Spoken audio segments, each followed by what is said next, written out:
భారత defence minister Rajnath Singh గారు నిన్న ఒక స్టేట్మెంట్ చేశారు.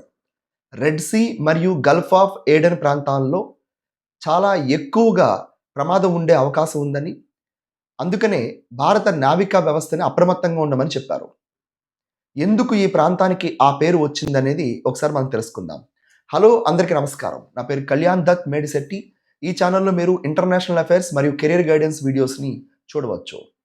ఫ్రెండ్స్, రెడ్ సీ లేదా గల్ఫ్ ఆఫ్ ఏడెన్ ప్రపంచ వర్తక వాణిజ్య వ్యవస్థకు చాలా ఇంపార్టెంట్. ఇక్కడ బబల్ మండబ్ అనే ఒక ప్రాంతం ఉంది. ఈ ప్రాంతంలో సగటున 6 మిలియన్ బ్యారెల్స్ ఆయిల్ ట్రేడ్ అవుతుంది ఒక్క రోజు. భారత చరిత్రలో ఒక మాట ఉంటుంది. జలమేవ యస్య బలమేవ తస్య. అర్థం, ఎవరు సముద్రాన్ని తమ ఆధీనంలో తెచ్చుకుంటారో వాళ్ళు శక్తివంతులు అని చెప్పి.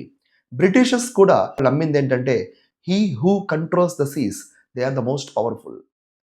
ఈ ప్రాంతాన్ని ఎవరికి వాళ్ళు తమ ఆధీనంలో తెచ్చుకోవడానికి ప్రయత్నిస్తూనే ఉంటారు. ఉదాహరణకు ఇక్కడ హార్న్ ఆఫ్ ఆఫ్రికా అనే ఒక ప్రాంతం ఉంది. ఇక్కడ 4 దేశాలు ఉంటాయి. Somalia, Eritrea, Ethiopia, జిబౌతి.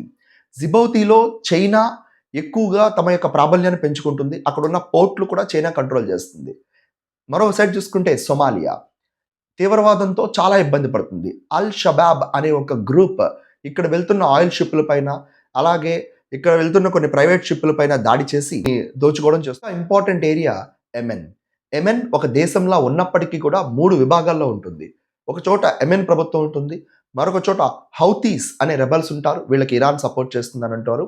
మరో side STC southern transition councils, ఇక్కడ యుఏఈ వాళ్ళు సహాయంతో ఇక్కడ రెబెల్స్ కొంతమంది ఉంటారు.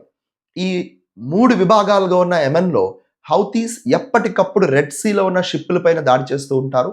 వీళ్ళకి వ్యతిరేకంగానే అమెరికా మనకి ఆపరేషన్ ప్రాస్పెరిటీ గార్డియన్ కూడా లాంచ్ చేసింది.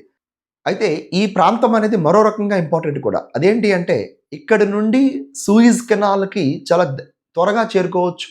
ఇలాంటి ఒక ఆహ్, చిత్రమైన మరియు క్లిష్టమైన పరిస్థితుల్లో భారత నావికా వ్యవస్థ కొంచెం జాగ్రత్తగా ఉండాలని ఆయన చెప్పారు.